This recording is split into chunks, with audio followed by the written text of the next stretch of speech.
tu waja'alna al-laila libasa, malam tu sebagai pakaian. Ataupun ini khusus Nabi saja. Itu Nabi Imam Syafi'i berpendapat begitu. Mahram ini maknanya ada isteri, kan mahram kita. Kalau ke Mekah, siapa mahram? Suami kan? Ini sentuh isteri batal juga ni. Isteri itu orang yang boleh dikahwini. Sekarang tak berkahwin, dah isteri dia. Maknanya dia anggap mahram untuk dalam bab yang lain. Dalam bab ini dia orang yang boleh nikah, batal. Sentuh dia. Mana sentuh suami isteri, so hukumnya batal. Timbul banyak masalah. Sekarang banyak ada orang kata batal, betul.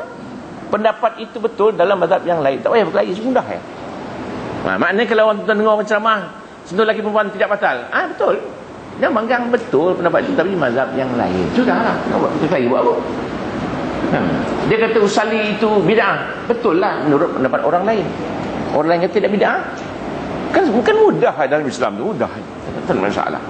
Yang pening ni kadang-kadang orang ada ilmu sikit-sikit ni, dia bawa kulu-kulu, itu dia bawa kulu-kulu kan.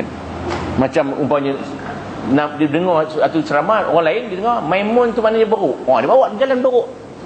Orang Maimun beruk. Tapi Maimun tu ada dua makna. Satu beruk, satu makna yang bertuah makna dia. Satu perkataan dua makna. Maula tu tuan boleh, hamba boleh. Maula tu, Maulana tu, Maula tu hamba pun jadi, tuan pun boleh. Maulana tuan, wahai tuan kami. Tuan makna dia. Sayyidana lah tu, tuan. Kadang-kadang makna maula ni hamba. Boleh jadi. Maknanya kadang-kadang tahu bahasa Arab dua tiga patah, action betul dia. Mengaji tak habis, action betul. Macam saksi nikah lah. Dah sah nikah, ulang, saksi dah mana ada. Dapat upah RM5, bukan act lagi dia.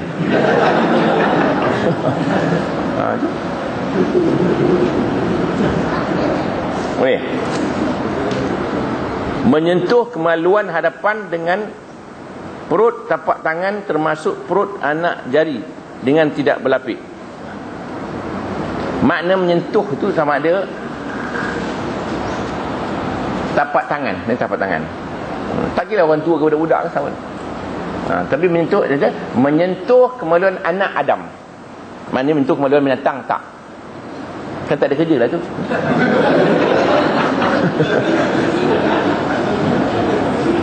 Apa kerja ni? Ada orang tu suka pegang budak-budak ni, suka benar. Tak ada kerja, tak ada buat apa. Batal lah untuk tu. Menyentuh sendiri pun batal, orang punya batal. Menyentuh kawan punya batal lah. Dia kata lebih teruk lagi orang menyentuh kepala orang, tak ada kerja.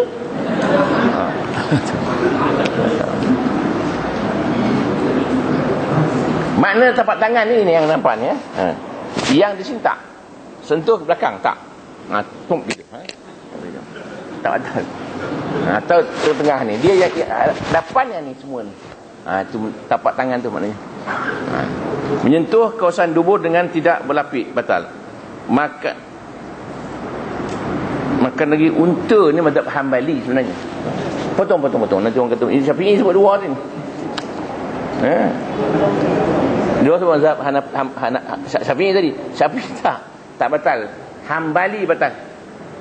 Kaedah batal begini, nak cerita tuan-tuan bagi pengalaman sikit. Satu hari ramai-ramai sahabat ni, seorang buang angin. Nabi ada. Karut tu buat tu. Nabi ada masa tu. Dia buang angin. Jadi Nabi sudah tahu. Apa Nabi kata? Kebetulan tadi semua makan daging unta belaka. Nabi kita siapa yang makan daging unta hendaklah beruduk. Semua dah makan beruduk kan. Kalau Nabi siapa yang buang angin beruduk, kan seorang aja kena. Dia buat berangan kata. Nampak? Ya, Imam Syafi'i berpendapat Nabi nak jaga hati orang tu je.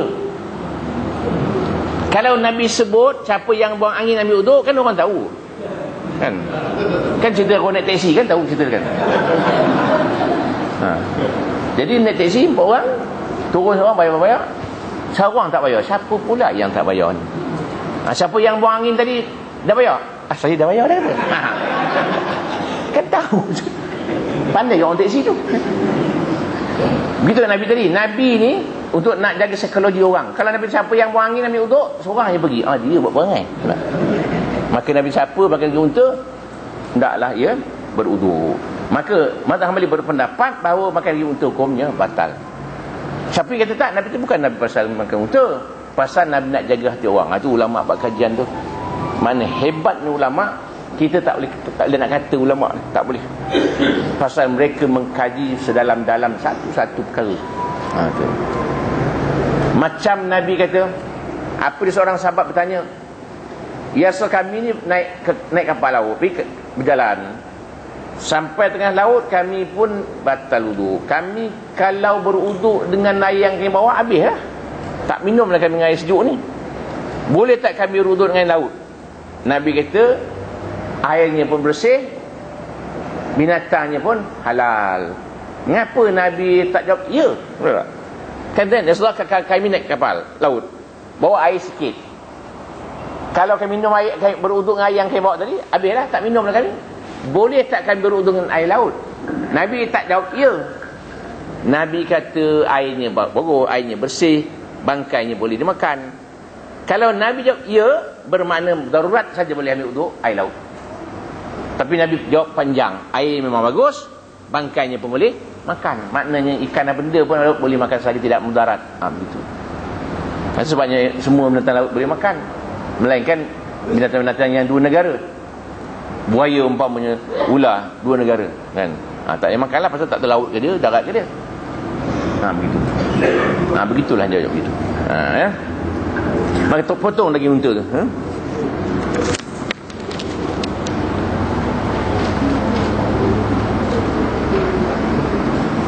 Kemudian perkara yang diharamkan waktu tidak berwuduk. Pertama, solat, apa solat pun. Hanya bezanya, ada ulama berpendapat semayang jenazah boleh tidak berwuduk. Ini saya terang awal-awal supaya tuan dengar orang ceramah besok kata ini mengarut. Tak. Ada ulama berpendapat semayang jenazah tak berwuduk pun hukumnya, ada pendapat. Pasal dianggapnya jenazah itu bukan solat, pasal rukuk tak ada, sujud tak ada.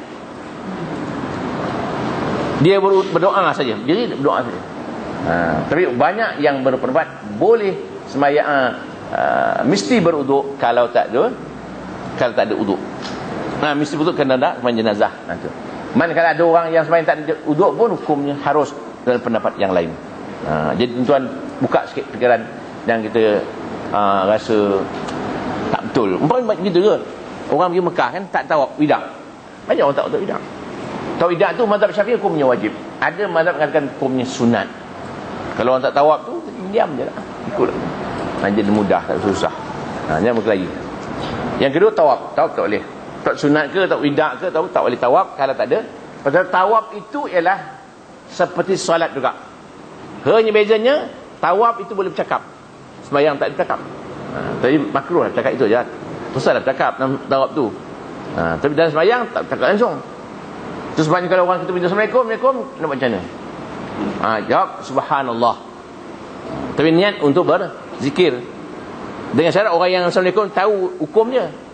Tidak marah pula kita. Assalamualaikum, Subhanallah. Kau jawab Waalaikumsalam, Subhanallah pula. Itu mesti orang yang luar faham. Kita tengok siapa Assalamualaikum tahu kawan kita. Tak nak mengaji langsung. Assalamualaikum, Subhanallah. Tak dengar Assalamualaikum, Subhanallah. Dia heran apa hal Subhanallah ni. Itu orang mesti faham juga hukum dia. Niat mesti betul. Niat berzikir, bukan niat nak jawab salam dia kan. Menyentuh atau menanggung Al-Quran. Menyentuh, menanggung, apa lagi? Menyentuh tak boleh, membawa tak boleh. Tak boleh. Kemudian kecuali terpaksa, maknanya ada berterabur Quran tepi jalan, tu wajib ambil. Walaupun tidak berwuduk.